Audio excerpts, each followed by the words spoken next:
ಬಡತನಕ್ಕೆ ಉಂಬುವ ಚಿಂತೆ, ಉಣಲಾದರೆ ಉಡುವ ಚಿಂತೆ, ಉಡಲಾದರೆ ಇಡುವ ಚಿಂತೆ, ಇಡಲಾದರೆ ಹೆಂಡಿರ ಚಿಂತೆ, ಹೆಂಡಿರಾದರೆ ಮಕ್ಕಳ ಚಿಂತೆ, ಮಕ್ಕಳಾದರೆ ಬದುಕಿನ ಚಿಂತೆ, ಬದುಕಿದ್ದರೆ ಕೇಳಿನ ಚಿಂತೆ. ಇಂತೆ ಹಲವು ಚಿಂತೆಯಲ್ಲಿಪ್ಪರ ಕಾಂಡೆ, ನಿಮ್ಮ ಚಿಂತೆಯಲ್ಲಿಪ್ಪರ ಆರನ್ನು ಕಾಣೆ ಅಂಬಿಗರ ಚೌಡಯ್ಯ. ಅಂಬಿಗರ ಚೌಡಯ್ಯ 12ನೇ ಶತಮಾನದ 770 ಜನ ಶರಣರಲ್ಲಿ ಅವರೊಬ್ಬರು. ಮಾತು ನಿಷ್ಠೂರ, ಕಾಯಕ ಕ್ರಿಯೆ ಮಾಡಬೇಕಾಗಿರ್ತಕ್ಕಂಥದ್ದನ್ನ ಮಾಡಲೇಬೇಕು. ತಪ್ಪಿ ನಡೆದರೆ ನಾಯಕ ನರಕ ಅನ್ನುವಂಥ ನಿಷ್ಠೂರ ನುಡಿಯನ್ನ ಹೇಳಿರ್ತಕ್ಕಂಥವನು ಅಂಬಿಗರ ಚೌಡಯ್ಯ. ಎಷ್ಟು ನಿಷ್ಠೂರ ಅಂತೇಳಂತಂದ್ರ ಮತ್ತೊಂದು ವಚನದೊಳಗೆ ಹೇಳ್ತಾರ, ಕಟ್ಟಿದ ಲಿಂಗವ ಬಿಟ್ಟು ಬೆಟ್ಟದ ಲಿಂಗಕ್ಕೆ ಹೋಗಿ ಹೊಟ್ಟೆ ಅಡಿಯಾಳಾಗಿ ಬೀಳುವ ಲೊಟ್ಟಿ ಮೂಳರ ತಂದು ಪಾದ ರಕ್ಷೆಯಿಂದ ಲೊಟಲೊಟನೆ ಹೊಡಿ ಅಂತ ಅಂಬಿಗರ ಚೌಡಯ್ಯ ಅಂತ. ಯಾಕಂತಂದ್ರ ಈ ಶರೀರವೇ ದೇವಾಲಯ ಆಗಿ ಶರೀರದೊಳಗ ಸ್ಥಾಪನೆ ಆಗಿರ್ತಕ್ಕಂಥ ಲಿಂಗ, ಇಷ್ಟ ಲಿಂಗ ಕೊರಳೊಳಗಿರುವಾಗ ಮತ್ತ್ಯಾಕೆ ಹೋಗಿ ಎಲ್ಲೋ ಗುಡಿಯೊಳಗಿರುವಂತ ಕಲ್ಲು ಲಿಂಗಕ್ಕ ಉದ್ದ ಅಡ್ಡ ಬೀಳ್ತಿ? ನಿಮ್ಮಂಥ ಮೂಳರನ್ನ ಅಜ್ಞಾನಿಗಳು ಅಂತ ಪರಿಗಣನೆ ಮಾಡಿ ನಿಮ್ಮನ್ನ ಜ್ಞಾನ ಬರೋ ತನಕನು ಹೊಡೆದು ಬುದ್ಧಿ ಕಲಿಸಬೇಕು ಅನ್ನುವಂಥದ್ದು ಅಂಬಿಗರ ಚೌಡಯ್ಯನ ವಿಚಾರ. ಯಾರಿಗೂ ಅಂಬಿಗರ ಚೌಡಯ್ಯ ಸೊಪ್ಪ ಹಾಕಲ್ದಂಗ ಬದುಕಿರ್ತಕ್ಕಂಥ ಮನುಷ್ಯ. ಅವರ ಚರಿತ್ರೆಯಲ್ಲಿ ಅವರು ಅಂಬಿಗರ ಚೌಡಯ್ಯನವರು ಮಧ್ಯಪ್ರದೇಶದಿಂದ ಬಂದವರು, ಉಜ್ಜಯಿನಿ ಭಾಗದಿಂದ ಬಂದವರು. ಅಲ್ಲಿ ಆಗ್ಲೇ ಲಗ್ನ ಆಗಿತ್ತು ಅವರಿಗೆ. ಮಕ್ಕಳಿರೋ ಬಗ್ಗೆ ಮಾಹಿತಿ ಯಾವುದೂ ಸಿಗಂಗಿಲ್ಲ. ಅಪ್ಪ ಬಸವಪ್ಪಗಳ ಕಲ್ಯಾಣದ ಕೀರ್ತಿ ವಾರ್ತೆಯನ್ನ ಕೇಳಿ ಅಲ್ಲಿಂದ ಕಲ್ಯಾಣಕ್ಕೆ ಬಂದಿರತಕ್ಕಂಥವ್ರು. ಕಲ್ಯಾಣದಲ್ಲಿ ಬಂದ ಮೇಲೆ ಕಲ್ಯಾಣದ ಬಸವಪ್ಪಗಳ ನಿಯಮ ಏನಿತ್ತು ಅಂತಂದ್ರೆ ಪ್ರತಿಯೊಬ್ಬನು ಕೂಡ ಕಾಯಕ ಮಾಡಿನೇ ಬದುಕಬೇಕು.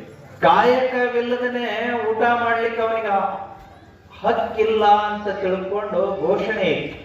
ಪ್ರತಿಯೊಬ್ಬರು ಕಾಯಕ ಮಾಡಬೇಕು. ಅದಕ್ಕ ಕಾಯಕದಿಂದಲೇ ಗುರುವಾದರೂ ಕಾಯಕದಿಂದಲೇ ಮುಕ್ತಿ, ಲಿಂಗವಾದರೂ ಕಾಯಕದಿಂದಲೇ ತನ್ನ ಶಿಲೆಯ ಕಳೆಯನ್ನ ಕಳೆದುಕೊಳ್ಳುವುದು ಅನ್ನುವಂಥ ವಿಚಾರದೊಂದಿಗೆ ಗುರು ಲಿಂಗ ಜಂಗಮಕ್ಕೂ ಕಾಯಕ ಮಾಡಬೇಕು ಅನ್ನುವಂಥ ವಿಚಾರವನ್ನು ಶರಣರು ಹೇಳಿದರು. ಗುರು ಲಿಂಗ ಜಂಗಮವಾದರೂ ಕಾಯಕ ಮಾಡಬೇಕು, ಇನ್ನು ಉಳಿದವರು ಅವರು ಕಾಯಕ ಮಾಡಬೇಕು. ಯಾರು ಕಾಯಕ ಮಾಡ್ತಾರೋ ಅವ್ರಿಗೆ ಉಣ್ಣಾಕ ಹಕ್ಕೈತಿ, ಯಾರು ಕಾಯಕ ಮಾಡಂಗಿಲ್ಲ ಅವ್ರಿಗೆ ಉಣ್ಣಾಕ ಹಕ್ಕಿಲ್ಲ. ಸ್ವಚ್ಛವಾದಂಥ ವಿಚಾರ. ಆ ಬಸವಪ್ಪಗಳ ಕಾಯಕದ ದೃಷ್ಟಿಗೆ ಒಳಗಾಗಿರ್ತಕ್ಕಂಥ ಅದೆಷ್ಟೋ ಜನ ಶರಣರು ತಮ್ಮ ತಮ್ಮ ಕಾಯಕಗಳನ್ನ ಹುಡುಕೊಂಡಿದ್ರು.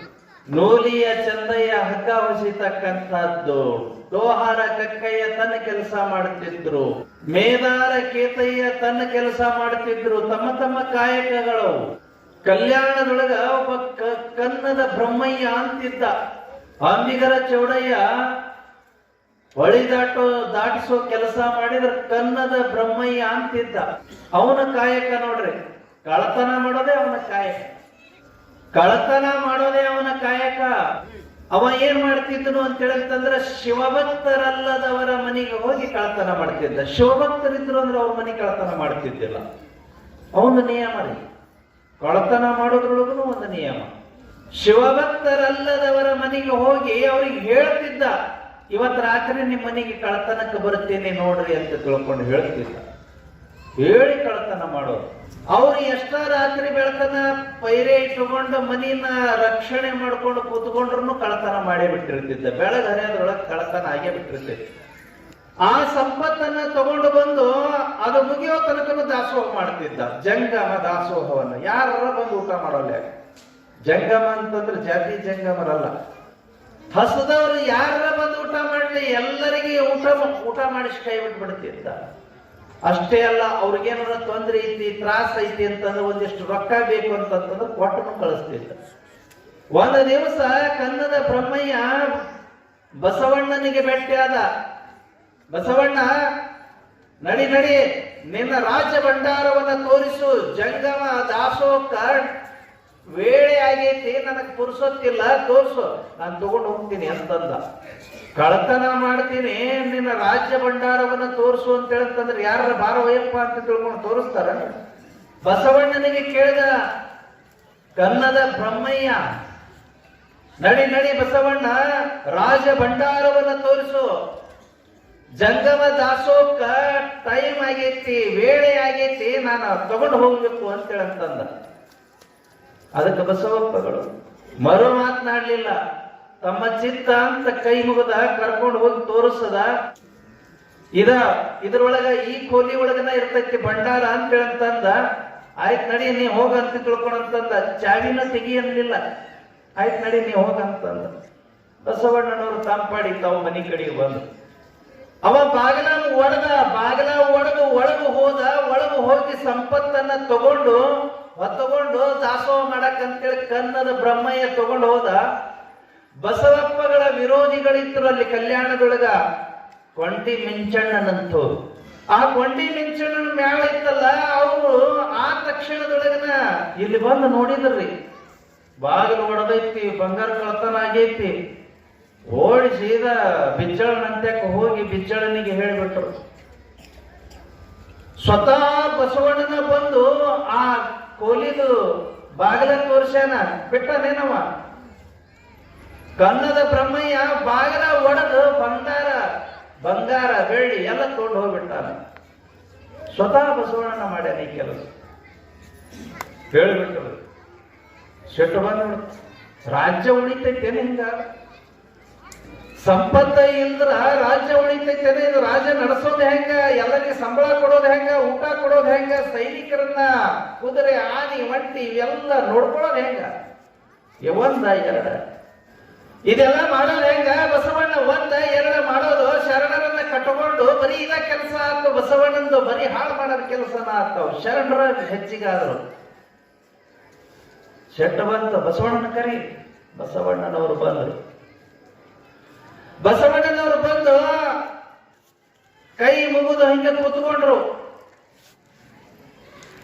ಕೂತ್ಕೊಂಡ ಬಳಿಕ, ಏನು ಬಸವಣ್ಣ, ನಿಮ್ಮ ರಾಜರು, ನಿಮ್ಮ ಶರಣರು ಮಾಡೋದು ಉಚಿತ ಏನಂತ ತಿಳ್ಕೊಂಡು ಕೇಳ್ದ. ಏನು ಮಾಡ್ಯದ? ಬಸವಣ್ಣನವರು ಶಾಂತ ಚಿತ್ತರಾಗಿ ಕೇಳಿ. ಅವಾಗ ಬೆಚ್ಚಳ ಹೇಳ್ದ, ಇನ್ನು ಏನು ಮಾಡಬೇಕು? ಭಂಡಾರದ ಬಾಗಿಲನ್ನ ಒಡೆದು ಒಳಗಿನ ಸಂಪತ್ತನ್ನ ತಗೊಂಡು ಹೋಗ್ಬಿಟ್ಟಾನವ. ಕನ್ನದ ಬ್ರಹ್ಮಯ್ಯ ಅಂತ ನೀವ ಬಂದು ತೋರಿಸಿರಂತಲ್ಲ, ಮತ್ ನನಗೆ ಕೇಳ್ತೀರಿ ಏನ್ ಮಾಡ್ಯಾನಂತ. ಈ ಮಾತನ್ನ ಕೇಳಲಿಕ್ಕಾಗಿ ಬಸವಣ್ಣನವರಂದ್ರು, ನಮ್ಮ ಶರಣರು ಉಪಮಾತೀತರು, ಉಪಮಿಸಬಾರದು ಅವರನ್ನ. ಅಂದ್ರ ಸದೃಶ್ಯವಾಗಿರ್ತಕ್ಕಂಥ ಶಬ್ದಗಳನ್ನ ಬಳಸಲಿಕ್ಕೆ ಈ ಜಗತ್ತಿನೊಳಗೆ ಒಂದೂ ಇಲ್ಲ. ನಮ್ಮ ಶರಣರಿಗೆ ಸುಮ್ಮನೆ ಆರೋಪ ಮಾಡಬೇಡ್ರಿ, ಅವ್ರು ಹಂಗೆಲ್ಲ ತಗೊಂಡು ಹೋಗಂಗಿಲ್ಲ ಅಂತ. ಮತ್ ನೀವ ಒಯ್ದು ಬಾಗ್ಲ ತೋರಿಸಿರಂತಲ್ಲ, ತೋರಿಸಿದೀವಿ. ಆದ್ರ ನಿಮ್ಮ ಸಂಪತ್ತು ಎಷ್ಟೈತಿ ಲೆಕ್ಕದ ಪ್ರಕಾರ ಐತೆ ಇಲ್ಲ ನೋಡಿ ಮಾತಾಡ್ರಿ ಅಂತ ಹೇಳಂತಂದ್ರು ಬಸವಣ್ಣನವರು.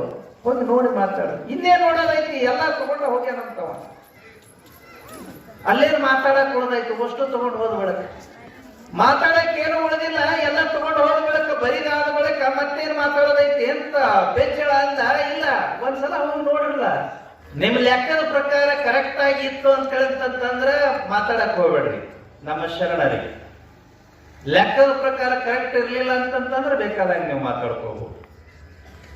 ಆಯ್ತು ಅಂತ ತಿಳ್ಕೊಂಡು ನಡಿ ಹೋಗೋಣ ಅಂತ ತಿಳ್ಕೊಂಡು ಎಲ್ಲ ದರ್ಬಾರ್ ಕೂಡಿನ ಬಂದ್ರು.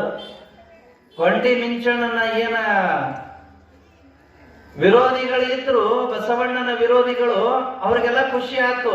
ಈ ಸಲ ಸಿಕ್ಕೊಂಡು ಬಿದ್ದ ಬಸವಣ್ಣ ಏನ ಗಡಿಪಾರಾಕನ ಅಂತ ತಿಳ್ಕೊಂಡು ಖುಷಿ ಪಟ್ರು.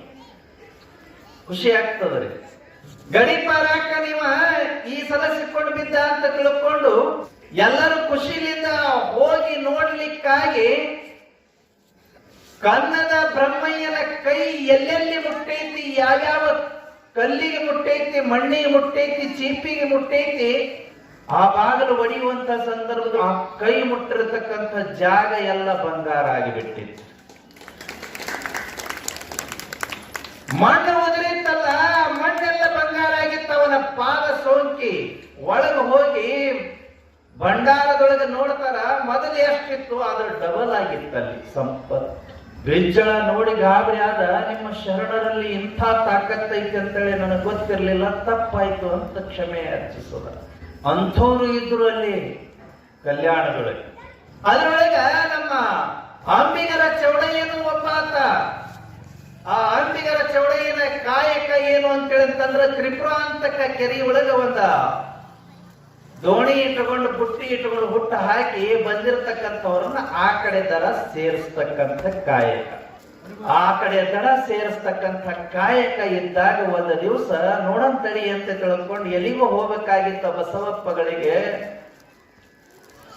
ಅವರು ಆ ಬುಟ್ಟಿ ಹತ್ತಿ ಕೂತ್ಕೊಂಡ್ರು.